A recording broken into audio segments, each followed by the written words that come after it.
Alright, so I just took a minute to give this a quick cleaning. Really it needs to be washed and then dried. If I wash it right now though, then I don't want to fire up the compressor because the kids are already asleep, so it'll make too much noise. So just got the heavy garbage out of it. And funny, I found this thing. I don't know what that is. Got a knurled knob on it. Looks like some sort of a pin. Almost looks like a pin that would go in, like, I don't know, like maybe an indexing head or something? I don't know. That was down inside one of these things. I had trouble fishing it out. So I don't know what that goes to.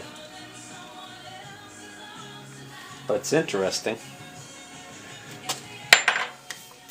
So some of these studs are going to need to be cleaned up. Some of them, got oil on them still, so they're nice and just, you know, dirty. But some of them have some surface rust on them.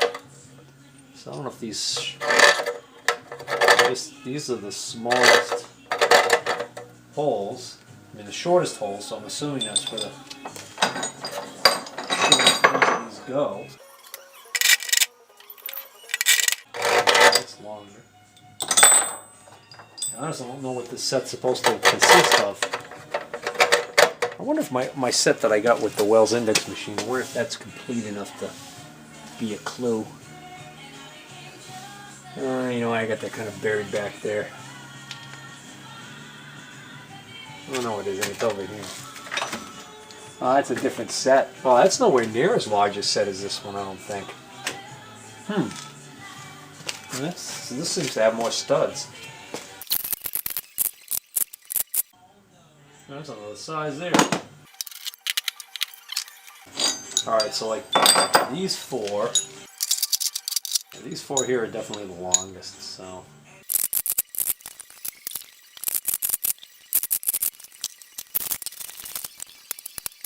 Oh, some of these have flats ground on them so you can grab onto them with a wrench.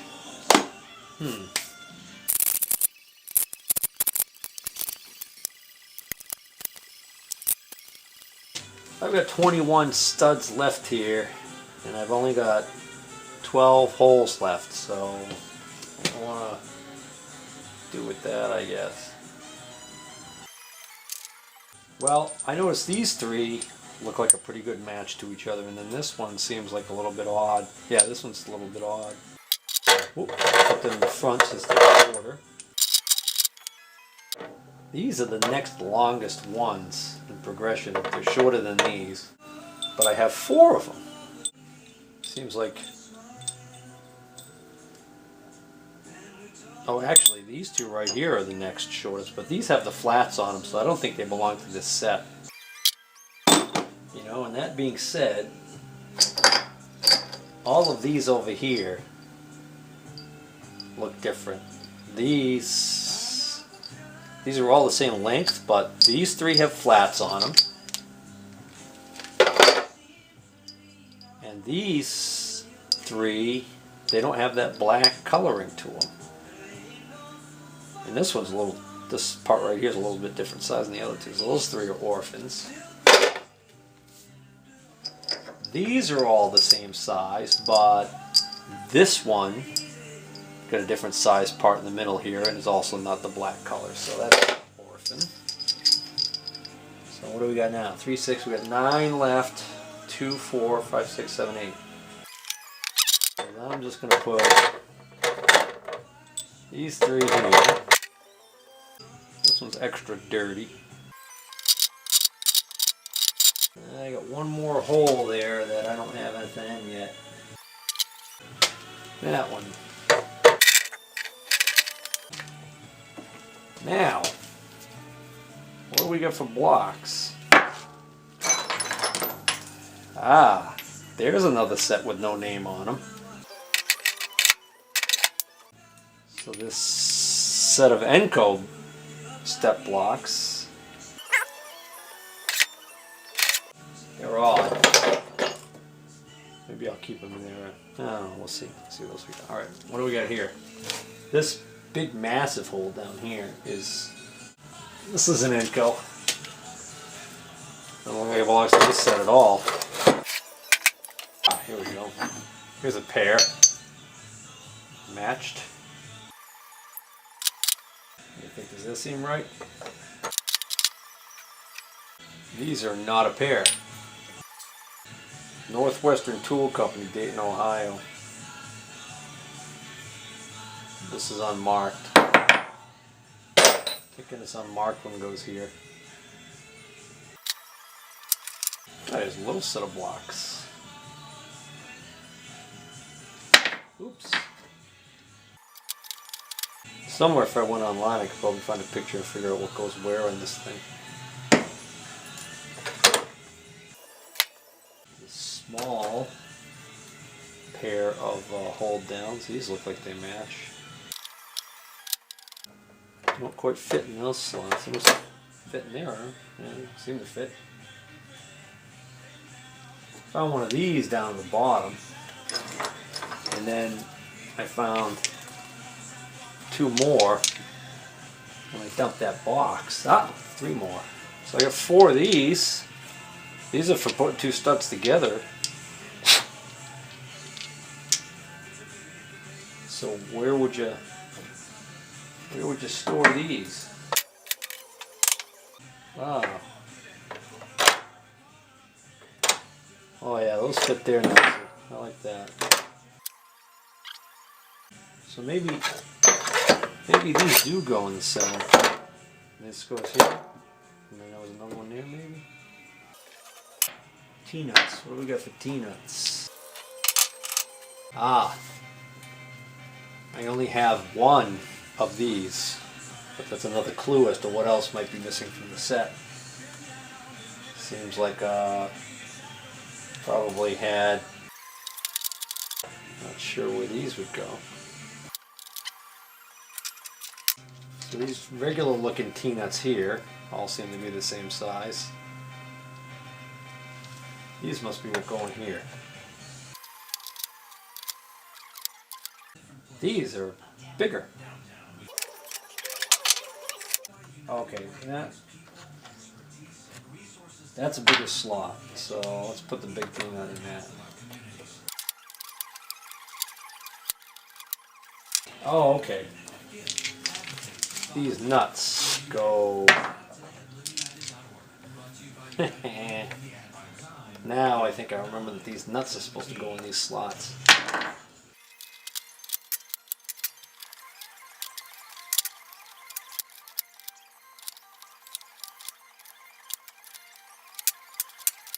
I don't think these belong to this set. They're shop made by the looks of it. There's another one. How about these little interesting holders here? Are those for faceplate work? Two of those. Here's another one of the homemade ones. Another looking homemade looking clamp. A bunch of just all, small all thread. Really, all this is. I don't even think I'm going to put this in with these studs. I think I'm going to throw this in my box of all thread. Alright, so, far from a complete set by the looks of it, but for well worth the $15 I figure. It'll complement the set that I already have that's not complete. And then I still have, of course, every time just dump back in here. I mean, I don't know. That hold down, that must cost a few bucks to buy that new. It's a big sucker. Anyways. So there's that. The only two odd items left in that were, again, this unusual little pin. That looks like that's part of a fixture or something. That probably belongs to something that's still in his garage, maybe. Or was that the previous place that all this stuff was at? I'll hold on to it for now. And then this was in there. I haven't figured out what this is.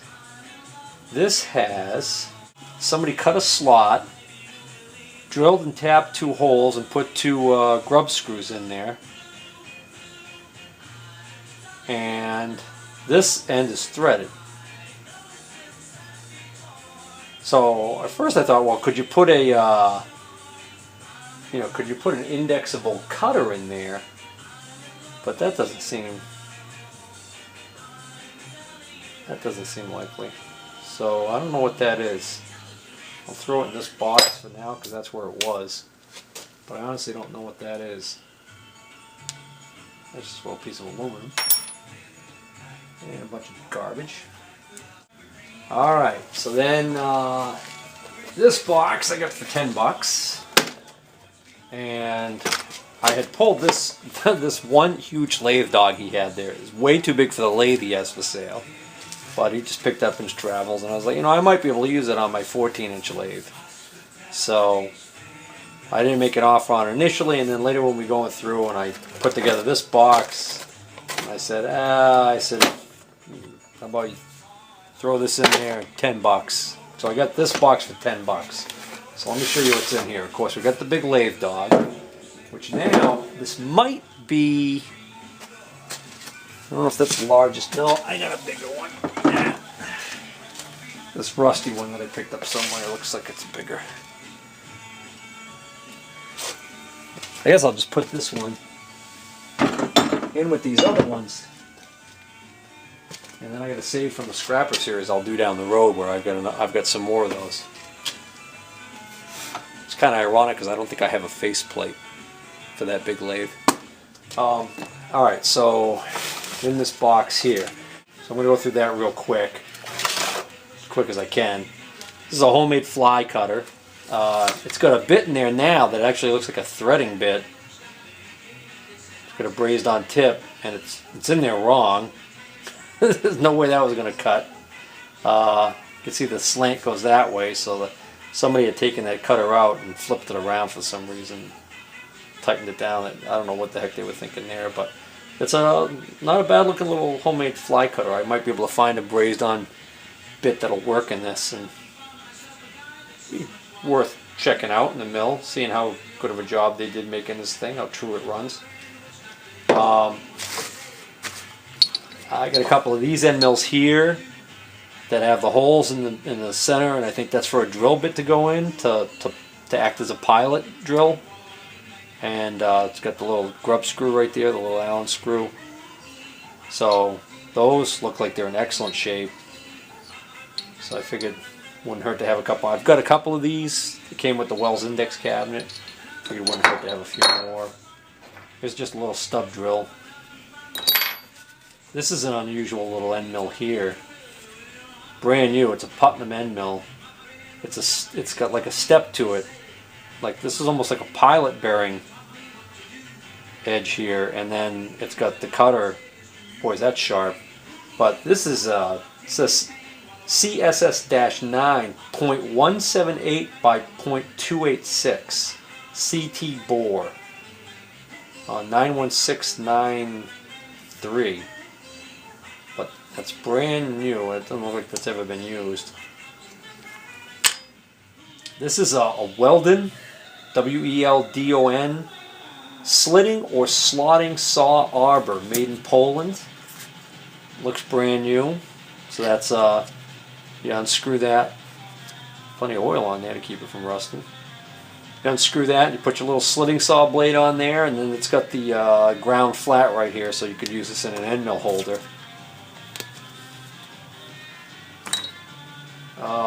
One big pipe tap. This is a 3/4 by 14 NPT. This is like a Saucon or something like that, a Saucner. That looks brand new. I hate to buy that tap alone if you needed one. This little bag here, it's got these tiny little pins in it. This is Berg, the Winfred M. Berg Company. This originally had 30. CP3-4, whatever those are. There might still be 30 in there. I don't know. I'm not counting them. but they're the tiniest little pins I've seen. I don't know. Maybe a gun maker, some of this stuff belonged to. Bunch of bags of McMaster Car from McMaster Car with brand new taps in them. Each bag has 3 taps. 3, 6, 9, 12, 15 of those tiny taps. Small, they're all different sizes. Here's these look like these are brand new Greenfield tap and die. 1/4 by 20 taps.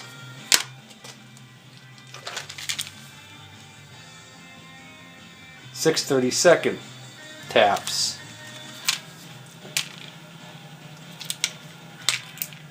Yeah, they look like, yeah, they look brand new. All right, this says it's a number 879 high-speed short series straight shank counter bore and spot finder.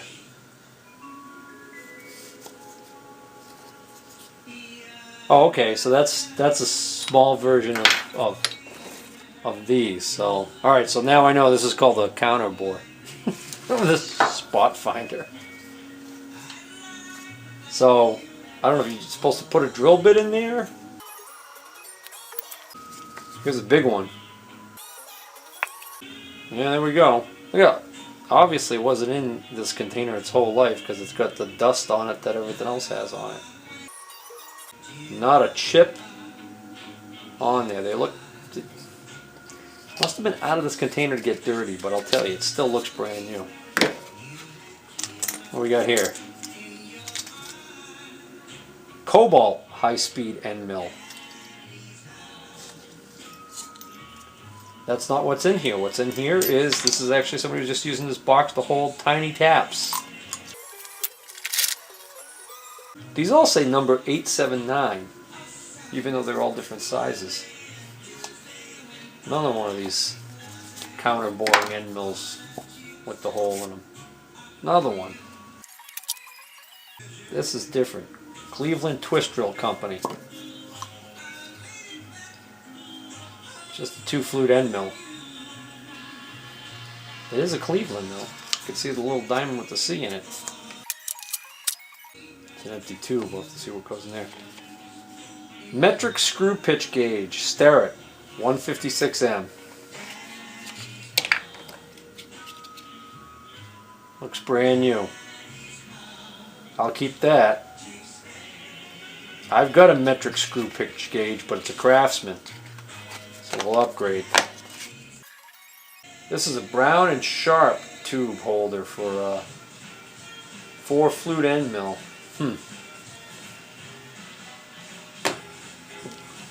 Let's see what's left in here.